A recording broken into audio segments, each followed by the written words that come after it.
త్వరలో జరగబోయే పార్లమెంట్ ఎన్నికల్లో తన భర్తను అధిక మెజారిటీతో గెలిపించాలని కోరుతూ చేవెళ్ల బీజేపీ పార్లమెంట్ అభ్యర్థి కొండా విశ్వేశ్వరరెడ్డి సతీమణి సంగీతారెడ్డి శేర్లింగంపల్లి నియోజకవర్గంలో సుడిగాలి పర్యటన నిర్వహించారు.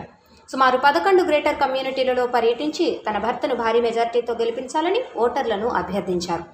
చందానగర్, మాదాపూర్, కొండాపూర్లలోని పలు గ్రేటర్ కమ్యూనిటీలలో నిర్వహించిన సమావేశాల్లో కొండాను గెలిపిస్తే కేంద్ర నిధులతో సమస్యలను పరిష్కరిస్తామని హామీ ఇచ్చారు. సోలార్ విద్యుత్పై కేంద్రం సబ్సిడీ ఇస్తున్నందున గ్రేటర్ కమ్యూనిటీలలో ఏర్పాటు చేయాలనడంతో పాటు ప్రజలను చైతన్యం పరచాలని కాలనీవాసులు కోరారు. సోలార్ విద్యుత్ సంస్థలతో మాట్లాడి తగిన విధంగా సహాయం అందిస్తామని హామీ ఇచ్చారు. చందానగర్లోని జాతీయ రహదారి దాటే సమయంలో ప్రమాదాలు జరుగుతున్నాయని ఫుట్ ఓవర్ బ్రిడ్జ్ ఏర్పాటు చేయాలని కోరారు ప్రజలు.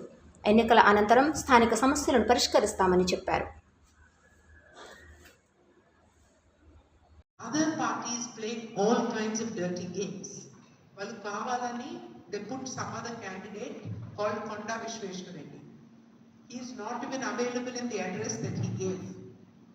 And then they made other party candidates withdraw so that he moves up. So he is very close to us. So we don't want anybody to get confused.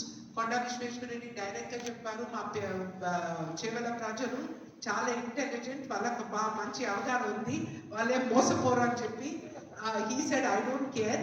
But still campaign టీమ్గా మేము ఇంత కష్టపడుతుంటే ఒక్క vote కూడా తప్పుగా wrong ప్లేస్లో పోవద్దని చెప్పి మేము ఇలా ఎడ్యుకేషన్ ఇచ్చుకుంటూ పోతున్నాం. మీరు కూడా చెప్పేటప్పుడు కైండ్లీ అందరికి చెప్పండి. ఆన్ పొజిషన్ నెంబర్ 2 కమల్ the flower, BJP, Konda Vishweshwar Reddy. Thank you very much for your help.